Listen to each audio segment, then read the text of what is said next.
다주택자들 지금 듣기에는 좋은 소식들이 많죠. 이번에 윤석열 당선자가 양도세도 완화해 줄 거고 보유세도 경감해 줄 거고 수요들 늘어나면서 거래량 늘릴 수 있도록 DSR도 완화해 줄 거고 그러면서 그때까지 버티자. 그렇다 칩시다. 그 말은 아주 틀리진 않았을 거예요. 한 1년 정도 더 버틸 수 있는 사람들은 최대한 그때까지 버텨보려고 하겠죠. 집값이 급격히 떨어지는 게 보이지 않는 이상. 그런데 그렇게 버티는 사람들이 지금 내놓았던 매물들을 회수하고 있느냐? 요건 얘기가 전혀 다르죠. 지금 매물이 엄청 많이 늘어난 이유는 그들 말고도 팔려는 사람들이 많고 그들 중에서도 버텨서 양도세가 깎이면 뭐하냐? 집값이 더 떨어져 있으면 오히려 손해인데 이런 생각을 가지고 있는 사람들은 지금도 내놓고 있겠죠. 그때까지 버텼는데 5월 내로 뭐 팔아봐라. 6월에 보유세 폭탄 맞는데 어떡하냐? 이런 사람들 이미 내놓고 있는 거예요. 그래놓고서 뭐 거래는 뭐 5월 이후에 잔금 시기는 뭐 그때 해달라 뭐 이런 정도로만 이야기하겠지. 그래서 매물이 줄고 있느냐? 안 줄고 있죠. 그런데 뭐라 그래요? 매물 줄었다. 5일 만에 한 6,500건이 줄었네. 5일이라는 기준을 왜 잡았을까요? 이거 줄었으니까 지금 기사 내려고 5일 기준을 잡은 거죠. 한 주도 아니고 한 달도 아니고 1년도 아니에요. 그러면서 피로엔 이분 규제 완화 기대감 커지고 해서 매물 잠김 현상이 심화될 것으로 예상된다. 이분만 그래요? 우리 대빵님 갑자기 1년도 아니고 2년 전 데이터를 들고 온다. 왜? 1년 전에 비하면은 매물이 많이 늘었으니까 2년 전에 비해선 줄었다. 그러니까 2년 전 데이터를 가지고 사람들에게 이야기를 해야지. 좋게 말하면 통계 가지고 장난질 치는 거고 나쁘게 말하면 사기죠. 물론 이거 가지고 당장 이득 본 건 아니니까 사기꾼이다 이렇게까지 말씀드리면 좀 그렇더라도 이렇게 말하는 것도 능력입니다. 대단하신 분이죠. 어떻게 요거를 이렇게 해석을 할 수 있느냐. 서울 30.5%의 매물이 줄었다. 그러면서 14만 4천 건에서 10만 건으로 줄었다. 굳이 2년 전이랑 비교를 하면서 가장 많이 줄어든 곳이 서울이다. 이런 이야기를 하죠. 그러면서 매물이 나오지 않아 매물 잠김이 가속화되고 규제로 인해서 그리고 공급 부족이다. 이런 이야기를 사람들에게 계속 인식을 심어주고 싶은 거죠. 그런데 왜 2년 전이랑 비교를 하면 안 되느냐. 여기 매물이 급격하게 떨어지고 있는 거 보이시죠? 왜 이렇게 떨어졌어요? 이때쯤 발표가 나왔죠. 8월 21일부터 허위 매물 내놓는 사람들에겐 과태료를 매기겠다. 다만 9월 21일까지 한 달간 계도 기간을 주겠다. 그렇다는 것은 이 계도 기간이 끝난 9월 21일 이전까지는 허위 매물이 판을 쳤다는 거죠. 그러니까 매물이 뻥튀기 되던 시기랑 허위 매물이 싹 가시고 진짜 매물만이 남아있는 시기, 엄밀하게 말하면 이것도 허위 매물이 섞여 있을 수도 있지만 그래도 그때에 비해서는 확연히 법으로 막고 있기 때문에 줄어든 시기랑 비교하게 되면은 당연히 저때가 많을 수밖에 없죠. 예를 들어서 중고 거래 게시판이 있어요. 그런데 여기에다가 가짜 매물들 막 올려요. 내가 가지고 있는 A 가방을 팔고 싶다. 그런데 A 가방을 파는 사람이 나밖에 없어요. 근데 A 가방 보통 중고 시세가 한 40만원 정도인데 내가 50만원에 팔고 싶어요. 그럼 무슨 짓을 해요? 다른 아이디 만들어가지고 뭐 60만원, 80만원, 70만원 막 이렇게 올려놓고 그 다음에 내 거 50만원짜리 올려봐라. 그럼 상대적으로 저렴해 보이죠. 근데 얘는 매물이 없는 허위 매물로 친구들한테 부탁해가지고 가짜 매물을 올린 거예요. 그런데 이 게시판 지기가 이런 것들 적발돼가지고 없는 거 가지고 장난질 친 사람들은 아이디 탈퇴시키고 고소해가지고 법적 처벌 받게 하겠다라고 해서 요것들 싹 내려버렸어요. 그러면은 매물은 4건에서 1건으로 줄었죠. 그렇다면은 이 게시판에서 A 가방에 대한 품귀 현상이 일어났다. 이렇게 말할 수 있나요? 원래 없던 거 다 걷어내고 진짜 있는 것만 남은 거죠. 왜냐하면 원래 제재가 없다가 제재가 생겼으니까. 근데 그걸 가지고 품귀 현상이 일어나고 매물 잠금 현상이 일어나고 이런 타이틀을 달고 계신 분이 저 정도의 실수는요. 교직에 있는 사람이라면 절대 해서는 안 될 실수죠. 교직에 있는 사람이라면 정당한 데이터로 정확히 분석해서 학생들에게 교육을 해야 되죠. 교직에 있는 사람들이 저렇게 잘못된 데이터를 가지고 잘못된 인식을 심어준다. 저기 일본에서 잘못된 역사 교과서 가지고 일본에서 뭐 백제가 탄생했고 그 신라가 탄생했다 이따위로 말하는 거 보면 우리나라 사람들이 듣기엔 어이가 없죠. 왜? 역사를 제대로 알고 있으니까. 근데 거긴 아예 교재부터 잘못된 거 써가지고 잘못된 걸로 가르쳐 주잖아요. 똑같은 거 아니에요. 20년 3월 10일날 전월세 다 떼고 매매만 보자. 이때 69,552건이다. 허위 매물이 판을 쳤으니까. 그리고 허위 매물 싹 빠지고 나서 20년도에 딱 9월 21일에 보니까 39,000건. 그 다음에 9월 23일 이때는 왜 잡았냐? 이때가 매물 최저였을 때니까. 매물 최저였을 때 36,949건이었는데 그 뒤로 매물이 꾸준히 늘어나더니 매물이 이미 5만 건이에요. 그래도 당선 이후 3월 9일날 윤석열 당선자가 당선됐으니까 이제 매물 잠금을 시작했다. 모든 언론에서 그렇게 말하고 있죠. 그래서 지금 와서 시점에서 보니까 어라? 매물이 1,100건이 늘었네. 그러니까 실질적으로 매물이 늘어나고 있는데 거짓말을 하거나 유리한 데이터를 갖다 썼을 경우만 매물 잠금 현상이 일어난다. 이렇게 볼 수 있는 거죠. 그러니까 저런 기사들 절대 믿으면 안 된다. 저런 전문가들 절대 믿으면 안 된다. 전문가라고 하고 있어요. 저게 무슨 전문가예요? 거짓말하고 현혹하고 있는데. 예전에 PD수첩에 나왔죠. 한 50%가량 미분양 났는데 2건 남았어요 라고 말하는 거랑 뭐가 다르냐. 그리고 매물이 늘어날 수밖에 없는 이유? 1주택자는 동결, 다주택자는 세금 폭탄. 왜? 지금 언론에서 이번에 공시가격 발표되기 전까지 뭐 작년 수준, 재작년 수준으로 보유세, 종부세 돌린다 기사 제목은 대문짝만하게 써놨어요. 근데 그 내용 들여다보면 뭐예요? 1주택자에 관한 내용이었죠.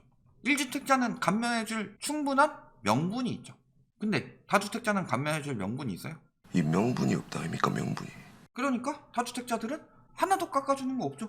그러니까 그대로 세금 폭탄 늘어난다. 올해 공시가격 작년만 못하지만 왜냐면은 재작년에 계속 올랐으니까 작년 공시가격이 높게 나온 거고 작년에는 하반기부터 꺾였죠. 실거래가 지수는 서울은 11월부터 떨어지기 시작했죠. 그러니까 17% 정도 상승했어요. 17% 상승했으니까 이제 폭탄을 맞는 거죠. 근데 이걸 가지고도 뭐라 그래요? 편가르기 한다. 집 두 채 합쳐 8억 원인 사람이 20억 원짜리 1주택보다 보유세를 더 내는 것이 공정인가? 예, 공정입니다. 이게 공정이 아니면 뭐가 공정이에요? 내 집을 한 채 가지고 있느냐. 근데 1주택이 내 집인지 아닌지 이런 것까지 다 조사하면은 빅불하더니 뭐니 개난리 칠 거잖아요. 그러면은 1주택은 내 집이라고 생각을 하고 2주택 이상부터는 내 집 외에 투기 목적으로 샀다. 이렇게 보시는 게 맞죠. 그렇다는 것은 뭐예요? 내 집 마련한 사람들에게는 그냥 내 집 마련했는데 왜 부담을 주느냐. 다만 내 집을 샀는데도 불구하고 다른 사람들의 집을 살 기회를 박탈해서 그만큼 더 시세 차익을 붙여서 비싸게 팔아서 차익을 남기겠다 하는 사람들에게는 추가로 세금을 더 때리는 거잖아요. 하지 말아라 라고. 그러니까 저게 공정이에요. 20억짜리 한 채 가지고 있는 사람보다 두 채 합쳐서 8억 가지고 있는 사람이 세금 더 내는 게 공정이에요. 왜 저게 불공정이에요? 그러면서 무주택자, 1주택자, 다주택자 모두가 고통받는 시스템을 만들어놨다 라고 이야기를 하는데 모두가 고통받는 시스템을 만들어 놓은 거는 계속 선동하고 부추긴 니들이지. 중국 규제 강화했더니 집값이 떨어져요? 안 떨어져요? 떨어져요. 근데 우리나라는 규제 강화해도 집값이 안 떨어지고 오르더라. 가장 큰 이유는 물론 당시에 금리 등 여러 가지 상황이 있지만 또 다른 한 가지는 뭐예요? 중국은요 정부에서 규제한다는데 언론이요 아이고 그래서 규제하니까 집값 더 오를 거예요. 이딴 이야기 했다간 공안에 잡혀가죠. 우리나라는 얼마든지 반대되는 이야기, 거짓말을 치더라도 언론의 자유라는 방패를 삼고 하고 있죠. 예를 들어서 똑같은 상황이에요. 우리나라인데 노태우 정부 때 규제 엄청나게 강화했습니다. 노무현 정부나 문재인 정부 때보다 노태우 정부 때 규제가 진짜 셌어요. 집을 사더라도 그 부분에 보유하는 땅 지분이 있죠. 한 사람당 가질 수 있는 땅 평수를 정해놨는데 그때 뭐라고 그랬어요? 집값 잡혔죠. 왜? 언론이 반대를 못하니까. 똘똘한 채 심리. 자꾸 이런 식으로 부추기는데 똘똘한 채는 여러 채를 정리해서 한 채로 간다는 거죠.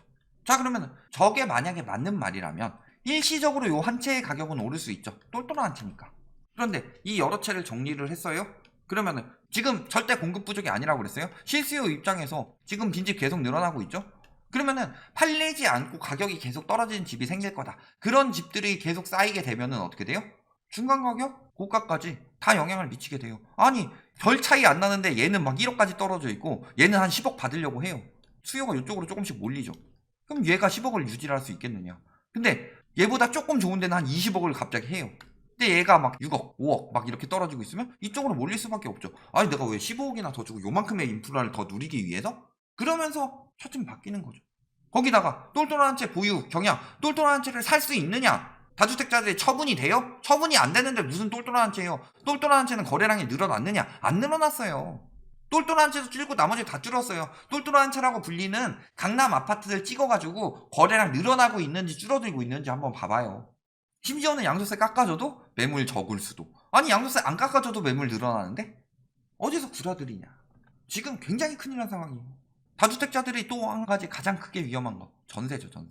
자, 전세 실거래 가격 지수 떨어지기 시작한 지 좀 됐죠? 그리고 그냥 전세 가격 지수. 얘는 항상 실거래 가격 지수보다 후행 지표죠. 후행 지표도 지금 떨어지기 시작했다. 그러면은 지금 이게 뭐가 일어나고 있는 현상이다? 역전세난이 일어나고 있는 현상이다. 그러면은 일단은 갭투기 다주택자. 그런데 대출 없다고 쳐봅시다. 똘똘한 한 채 같은 경우는 대출 낀 갭투기들 많아요. 왜? 전세가율이 매우 낮으니까 여기에 대출 받더라도 담보 가치를 넘어서지 않으니까. 그런데 대출이 없는 다주택 갭투기라고 생각을 해봅시다. 자, 그랬을 때 금리 인상에 영향이 없다. 다주택자를 갭투기했는데 돈을 안 빌렸는데 무슨 금리 인상에 영향이냐. 근데 절대 그렇지 않죠. 왜? 금리가 올라가면 전세 가격이 떨어지니까. 전세 가격이 떨어지면 역전세난이 나죠. 근데 지금 상황에서 보유세가 늘었죠. 그래서 내가 한 달에 집 안 팔고 버티고 있다. 그런데 내가 연봉이 1억이나 돼요. 근데 보유세가 작년에 3천만 원 나오던 게 올해 4천만 원 나와요. 아, 그래. 그래도 나 아직 6천만 원 쓸 돈이 있다. 근데 문제는 뭐예요? 갑자기 4채 가지고 있었는데 모든 평형대에서 올해 재계약하려고 봤더니 각각 한 2천만 원씩 떨어져요. 여기서 추가로 8천만 원이 필요하네. 올해 마이너스 적자 2천이네? 이거 어떻게 메꾸지? 대출이 안 나오는데 다주택이라? 처분해야죠, 처분. 아니면 신용불량자 사시든가. 그런 상황이다. 집값이 얼마인데 저거 못 돌려주겠냐? 못 돌려주죠. 대입변제금이 왜 증가하겠어요? 과거에 비해서 더 못 돌려주고 있다는 거죠. 이게 폭탄이 점점 커지고 있다는 거죠. 지금도 못 돌려주는데 금리 더 올라가서 전세가 더 떨어지면 돌려줄 수 있을 것 같아요? 결론, 다주택자들이 매물을 잠근대요. 그런데 똘똘한 한 채래요. 똘똘한 한 채를 살려면 다주택자들이 매물 팔고서 똘똘한 한 채 갈아타기 해야 되는데 매물 잠그면서 똘똘한 한 채 수요 쏠림이 말이 돼요? 거짓말이죠? 그래서 매물 잠금 아니죠. 매물 느는데 수요 잠금이니까 지금 똘똘한 한 채를 사고 싶어도 살 수가 없다. 그런데 버티기를 할 수 있느냐? 버티기를 하려고 하는데 보유세가 1주택자는 완화해 주는데 다주택자는 폭탄이 떨어지고 있다. 그리고 금리 인상으로 인해서 전세가 하락이 가속화되고 있다. 전세가 하락이 가속화되면은 역전세난이 나죠? 역전세난이 나면은 뭐 해야 돼요? 전세금 돌려줘야 돼요. 그만큼 마련해야 된다. 그런데 마련이 돼요? 대입변제금 쌓이고 있는 거 보면 붕괴 일보 직전이다.